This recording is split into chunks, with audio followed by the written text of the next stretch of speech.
Hello, my name is Llyn Hunter, Llynhunter. I usually spell my name at the beginning of these videos because it is an unusual spelling. It's two L's, one N, and just the normal way for spelling Hunter. What we're going to paint today is, technically, this is the letter G. I'm doing a ocean alphabet or a beachabet for my niece Shyler. And I've gotten to letter G, and this is a Catalina Goby, or let me see if I can pronounce this right. It's Lithampus, Lithampus, boy, Dolly. Okay, but let me spell that for you. It's Lythrpnus. Liran, boy, Litharpus, punus. God, excuse me. Anyways, you got the spelling. I'll put it in the description. But basically, it's a goby that lives just right off the coast of California here, and it is spectacularly, boy, can my tongue work today? It's a very, very beautiful goby. It is red in color. And what I'm going to do today is I'm going to be painting in cadmium red, cadmium orange, cadmium yellow. We're using all the cads. A little bit of Prussian blue and a little bit of cobalt blue. All those colors, if you are buying them in the store, and I use Winsor Newton professional colors, and they're rather expensive, but really worth it. All your cadmiums or all your cadmium colors are going to be extremely expensive. Cads are always expensive. The other thing is that this particular painting that I'm going to be doing here, so I just put it on, I'm going to blot it off. Notice I did the drawing is in ballpoint pen over pencil. I've erased back the pencil. I'm doing really good with my brush control here today. And it's basically an all bright, brilliant red fish with brilliant blue stripes. And I'm starting out with a Cad Red Light. There's a Cad Red Light and Cad Red Dark. Cad Red Light will be more towards the yellow and orange. And Cad Red Dark, as it says, it's going to be darker and a little bit more towards the cool side. So I'm starting with I'll go really, really light at first, especially with cadmiums. Cadmiums are very, very pigment heavy. When you're working with watercolor, there are certain colors that are more dye-based and certain colors that are more pigment-based. And as you go along with watercolor and you try, and everybody's got to go through trying their different favorites, tubes of color, and they'll find the ones that work for them and that don't. And I'm afraid there's no easy way to do it. I can tell you the colors that I prefer to use, and someone else will tell you the colors that they prefer to use, and everybody's got a little bit of a different idea of what they think a better color is or a better set of palette is. And I will go through the colors that I use in each painting with you.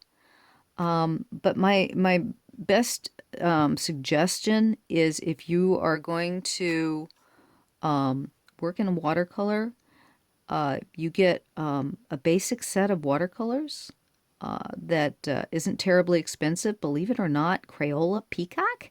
You can usually get them at you can get them online. They're really cheap. If you want to start playing with a cheap watercolor to begin with, you're not going to get as brilliant of colors. If anything else, when you're paying for watercolor, you're paying for the pigment. And if you buy a tube of cadmium red, what I'm using right now is I've mixed in a little bit of, this is a little bit of cadmium yellow in the cadmium red, and I'm giving kind of an outline here in yellow and red because I'm going to want to feel a glow kind of around. These are going to be blue lines here all these markings right in here are all going to end up being a brilliant blue. That's why I start out, oh geez, I can't, running my red into the blue right when I start out. And you notice what I did? I took my good old paper towel and I just sucked it up. I'm going, okay, there's a little bit of red in there. Won't even show when I go back in. And I'll probably give a nice little bit of a background glow with a little bit of red in there. But right now I'm mixing a little bit of cadmium yellow with my cadmium red to get the that current yellow that I'm painting around where the blue is going to be, so that it'll give it a little bit of glow. But anyways, was back to the Goby. He has transparent fins. These fins right here are transparent on his body. So I'm going to give those more of a yellow hue first, and then I'll come back in with the orange or the Cad Red. Probably a little bit of Cad Orange and just a hint of Cad Red at the tips. I might use a little bit of Alizarin Crimson on this when I'm finishing up, because the cadmiums that I use are all warm, and when I want to put in the final touches to get things a little bit more iridescent, or to give them a little bit more full body in the color, I'll throw in a little bit of a cooler pink red. And Alizarin Crimson is one of my favorite colors to use to get my pinks. Now, you'll notice as I'm laying down the Cad here, okay, see these pen lines here? The pen lines are all ballpoint pen. And cadmium, you can see how that cadmium is just covering over the pen lines. You can still see through it, and when it dries, you'll still be able to see through it. But what it does, it chalks up the pen line a bit and makes it less distinct than it was when I initially drew it. And what I will do when this painting is completely dry is I will go over my pen lines again, usually with, I like this particular one, when you do really fine lines, I like to use a zebra pen, a zebra ballpoint pen for doing my fine lighten work, and I usually use a traditional Bic stick for doing more of the outline work. And so right now I'm going and I'm laying down Cad yellow, which is more to the orange. It's more of an orange yellow than a lemony yellow. I'm not fond of yellows that lean to the blue. You occasionally have to use them. They're good for some grasses. They're good for mixing. But as a color in general, I'm not fond of lemon yellows. And again, that's what I'm saying. When you start mixing your own palette and you start getting your own colors and you get a feel for what you like, choose colors that are appealing to you. And you have to experiment. You can't say this is the best for me here, or what I do is the right thing to do. What you're looking at is one way of painting something.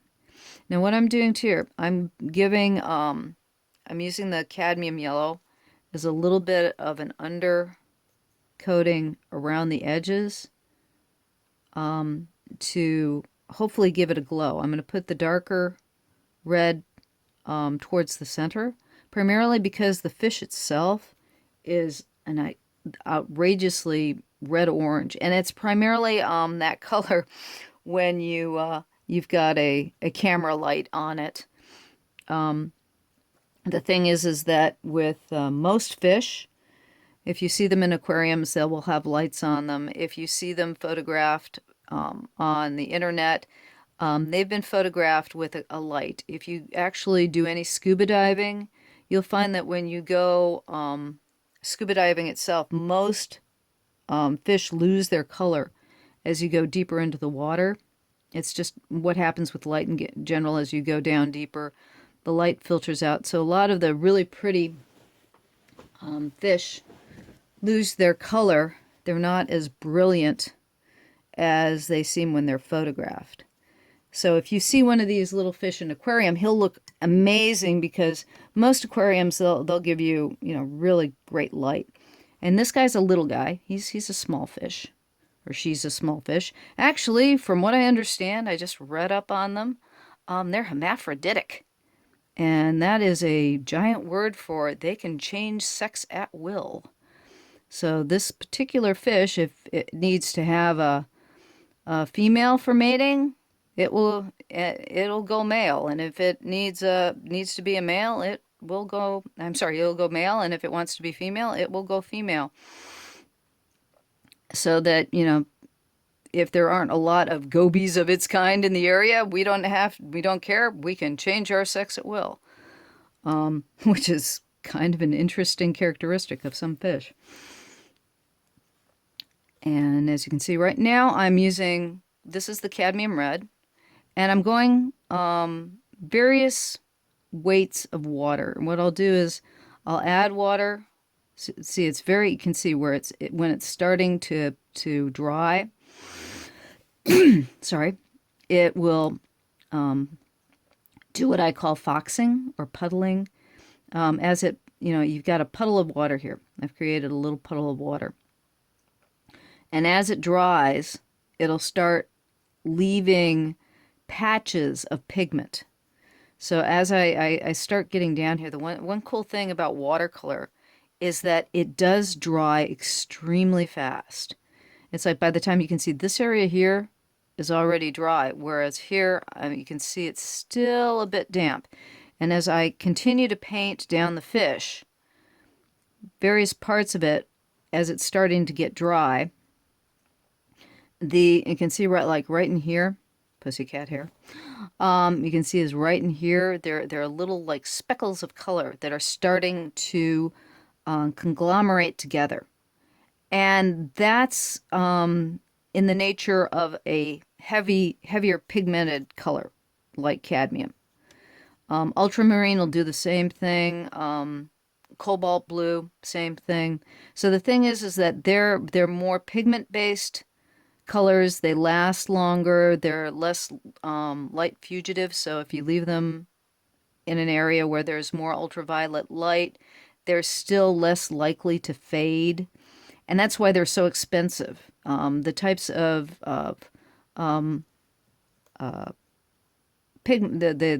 chemicals they use to get that color is an expensive chemical. So they'll usually cost you a freaking arm and a leg. I haven't had to buy a whole tube of cadmium in a while, but the last time I paid for cadmium, it was like $15 a tube, which is, that's a lot for watercolor. I'm sure it's a lot more by now. It's like every time I turn around. The nice thing about watercolor is a tube of watercolor, depending on how big watercolor paintings and how often you paint them, of course, will last you a pretty good while. My tubes of watercolors will sometimes last me years depending on what I'm using or what color I'm using. My browns, I tend to use a lot of brown in my watercolor painting, and so it's kind of, I do more neutrals than go brilliant color.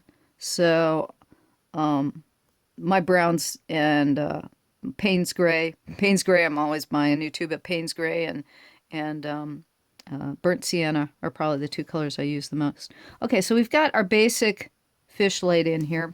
I'm going to start laying in the blues. I'm going to do a little bit, I'm trying to, as I was thinking about how do I get the iridescent blue, it's because it's a really brilliant blue in the photographs. So I'm going to start with, this is Prussian Blue. And Prussian Blue is a dye-based blue. See, went off-piste. Okay, off-piste is a skiing term. I'm sorry, I used to be a ski patroller. So I got a little bit of blue outside the red. So I'm just going to put a little water there. And then I'm going to take my paper towel and dab it. And that got up most of it. Because I'm going to be adding some blue shadows too, so that particular little bit of blue won't show. That's the thing, you've got to, like I said, you got to learn to make mistakes in watercolor, and mistakes are actually relatively easy to fix. once you've done it a few times. I use a razor blade.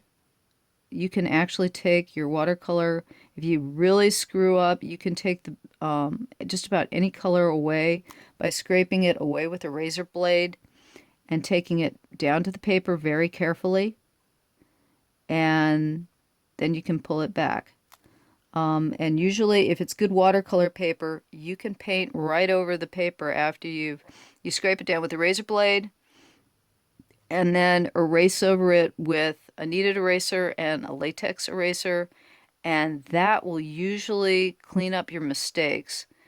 And most people can't tell the difference of where you've made the mistake. Okay, so we're going in. These are all the portions of the fish that are blue. And he's got a blue eye as well. So we're getting all that nice. Prussian blue is more or less a turquoise blue. You can see that. It's a blue on the green side. And it's a very intense blue, which is nice. I like to use it for shadows. I like to use it mixed with Payne's gray, or sometimes I'll mix it in with a violet to get shadows. Okay. So those are the basic colors. What we've laid down right here is the basic color of the fish. Now I'm going to go back in with some more Cad Red and get some areas a little bit darker.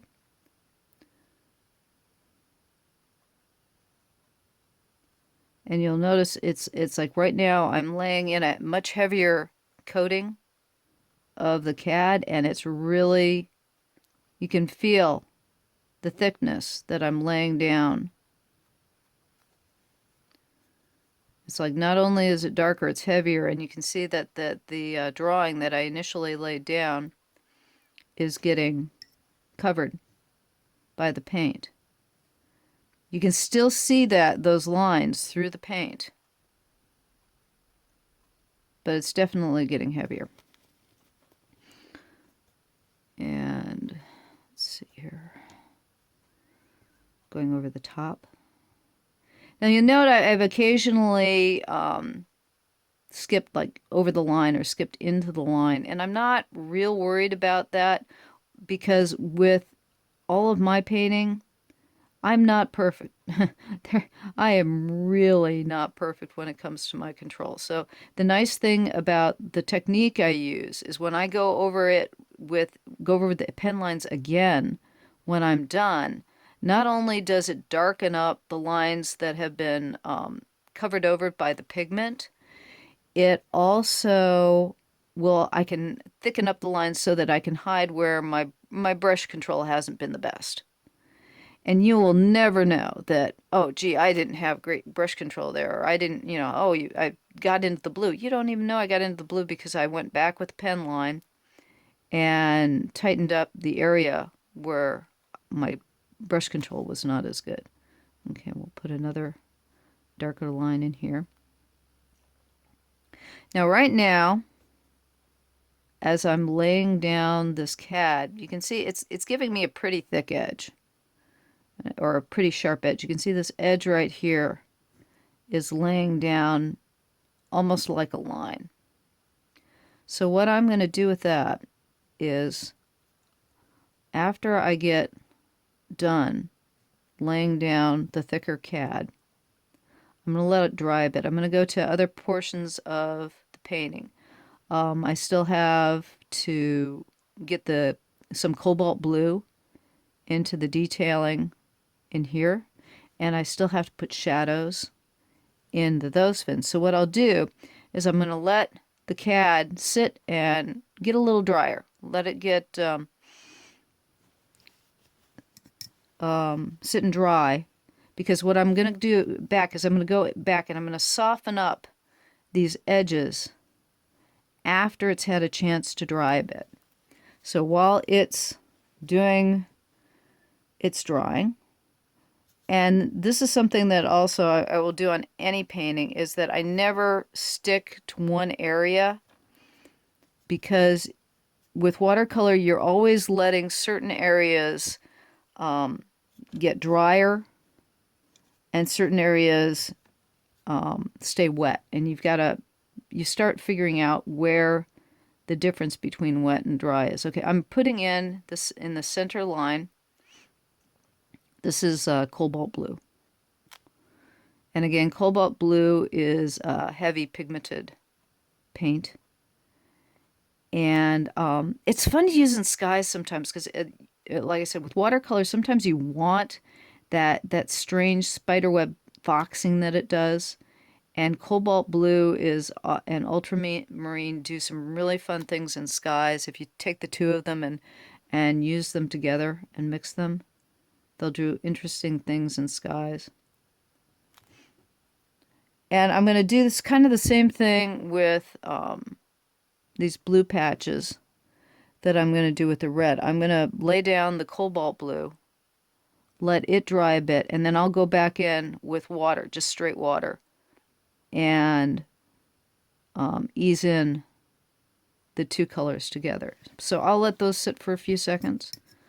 And while I'm doing that, I'm going to try, let's see here. I think I am going to do just a touch of Alizarin Crimson. I said I was going to. Just on the inside edge of these fins here. I'm using a little bit of Alizarin Crimson.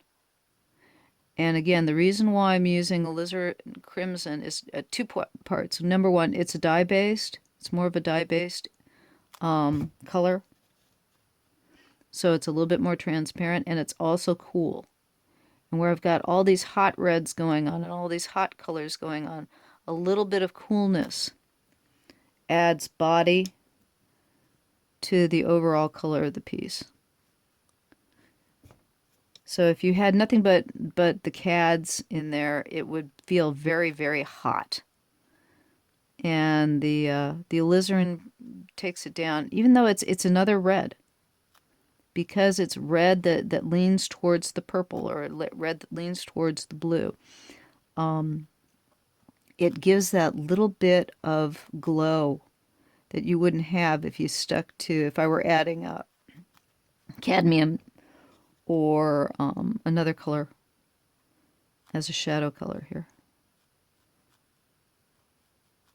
And do a little bit of detailing there. And again, this fin over here.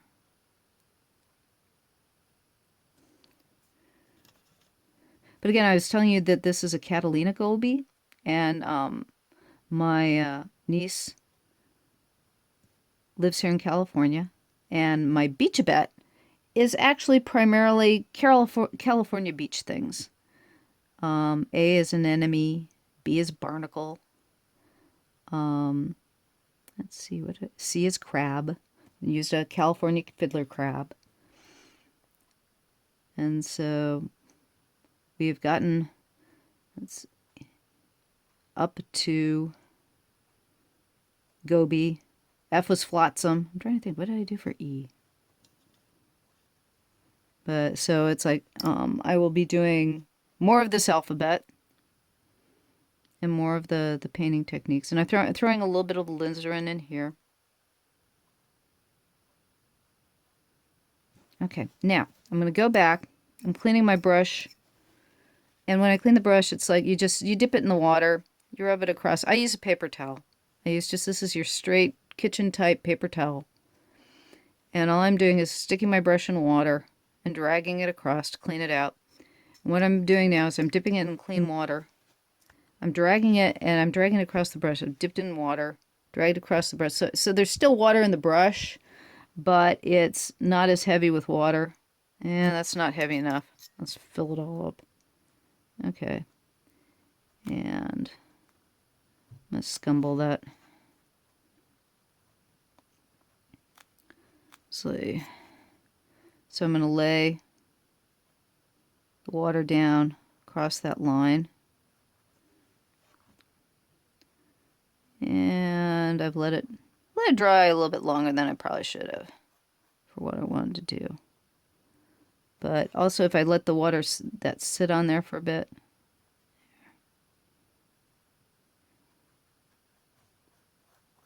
There we go.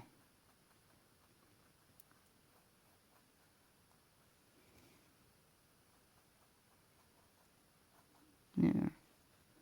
So, like I said, I mean, sometimes it'll do what you want it to do, and sometimes you want. See, it's doing more of what I want it to do up here.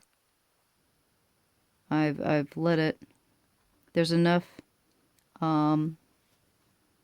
pigment up there. So there's more what I wanted. See where the line was.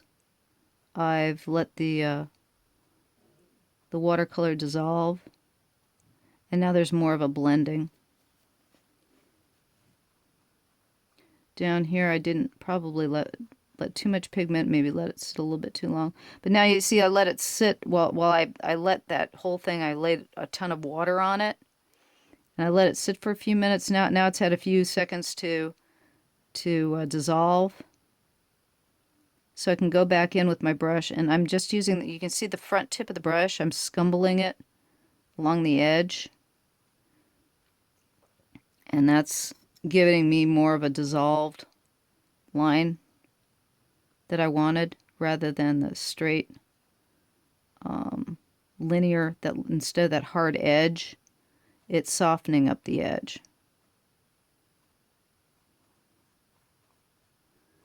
And it's like, okay, I want to get that edge away a little bit more, so I'm really rubbing it in. It's like, okay, it won't go, so I'm going to really rub it in.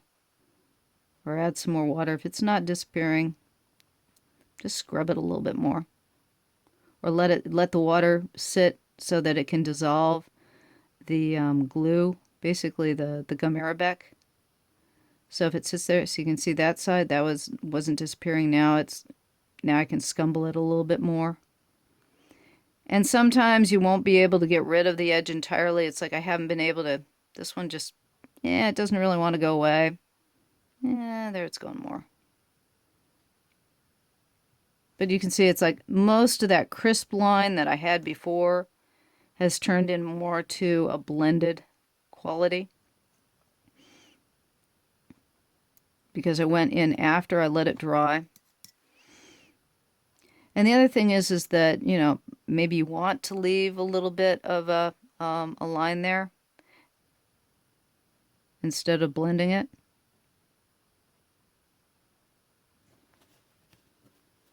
And it gives it an edge, like when you were when the light hits it. And I want it just a little bit darker in the center here. And since the water is in there right now, it's perfect because it's halfway damp. So while this paper is damp and I paint this red in there, that'll give it, you can see how it's foxing on the edges, how it's blending in because the paper's damp.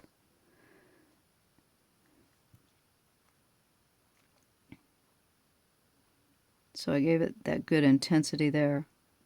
And I'll do it down here as well, on the belly, to give it a little bit more feeling of volume. Okay, and once that's done, okay, you can see already this area here starting to dry. This area is still a bit damp. This area here is still a bit damp. Since all these areas are damp, I'm going to start at the head. This area is pretty dry. So I'm going to go in here with just the water. Oops, sorry about that. Didn't mean to hit my camera.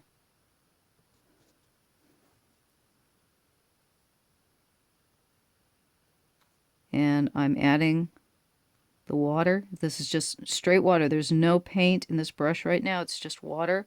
But I've let that blue dry. But again, once I'm adding the water to it, it's then going back into solution. The gum arabic that's keeping it in place is now loosening up. So now it starts blending back in.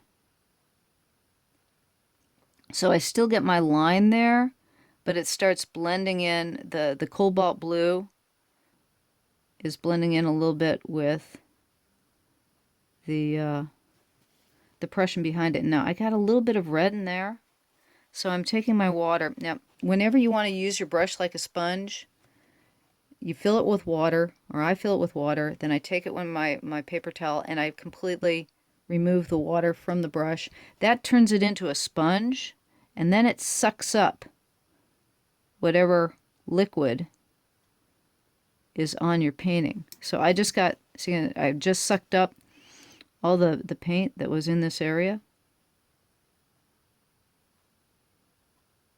There was some red that had gotten into the blue. I just sucked it out of there.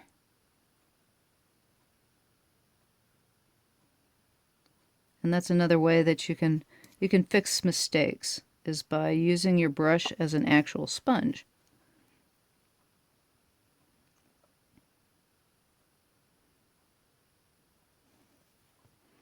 Okay, we're just about done here. I want to put a little bit more Alizarin Crimson for some, oh, sorry. I keep hitting my camera. My apologies. I want to put a little bit of little Alizarin Crimson in the fin here, so it stands out a little more. And his cheek, he's got, this is where his gills would be. So throw a little Alizarin Crimson in there. Maybe just throw just a little bit there.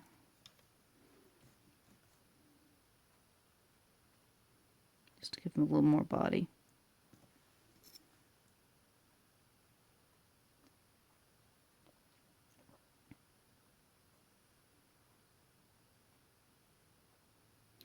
Okay, and that basically does it. Like I said, what I will do now, I can't do it while it's wet, so I'm going to turn off the camera and I'll let it dry and turn it on again so I can show you a little bit of what you can do with a pen.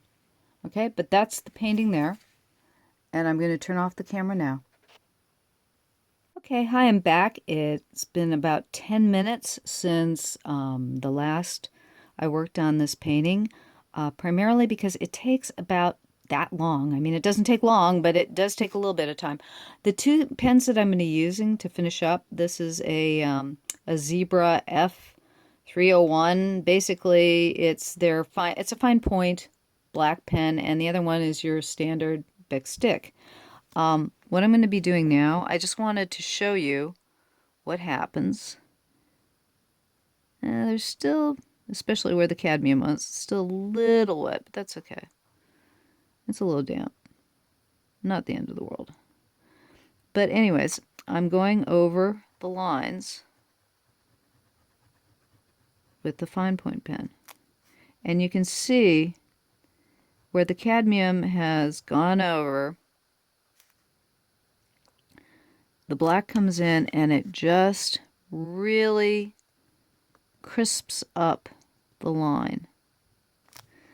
So it's like where this really fine area in the mouth, I'm going to go really lightly in there. But all of a sudden, the lips will come out where they weren't, where they were covered by that cadmium yellow before.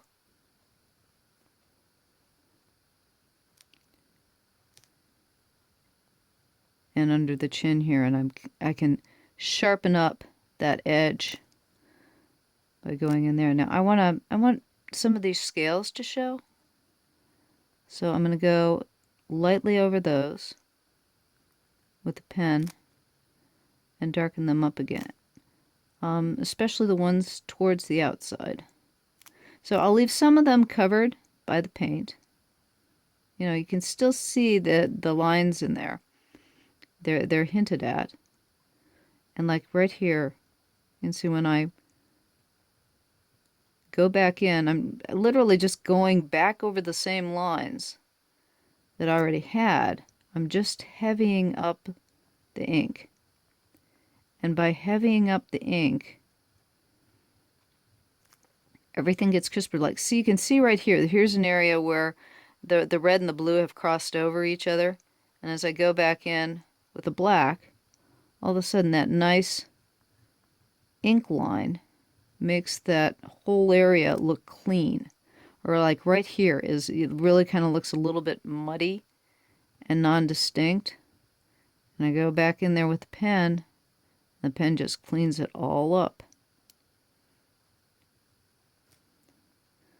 Or especially, here's this really unique shape that I created around the eye. And you go in there and that just cleans it all up.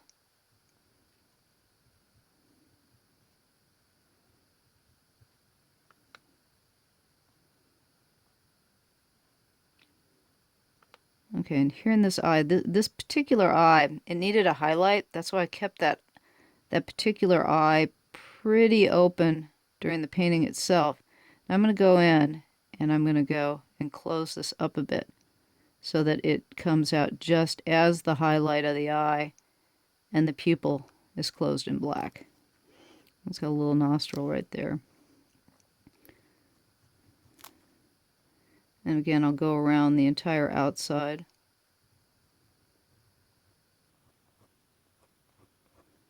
And throw some of these fins, throw the veins in the fins a little bit darker.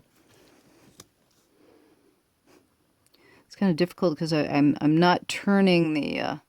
normally if I were not having this on camera, I would be turning the drawing around rather than trying to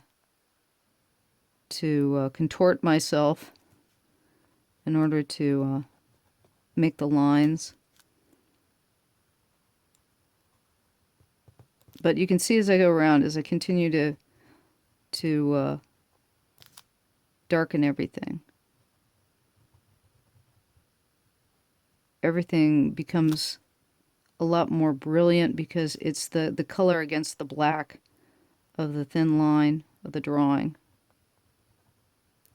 And then too, if like in here we've got these really thin veins, if I want to intensify those lines just a bit so that the veins come through.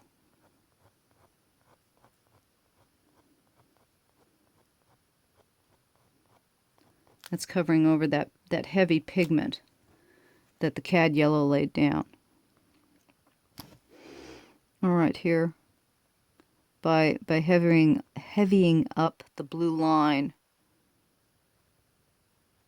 next to the red, or heavying up the black line, the blue stands out more by having the black being heavied up a little bit. Now the other thing is I've got a couple of smudges on this piece that were left there by accidents or while I was cleaning up. I'm looking for my eraser. Oh, there it is. But you can see I've got like this itty bitty piece here and this one up here and there's one there from splatters. Okay, this is an X-Acto knife blade. I'm just going to scrape those little dots away. See how fast those just, disappeared? There's one right here. There's a couple of ink lines.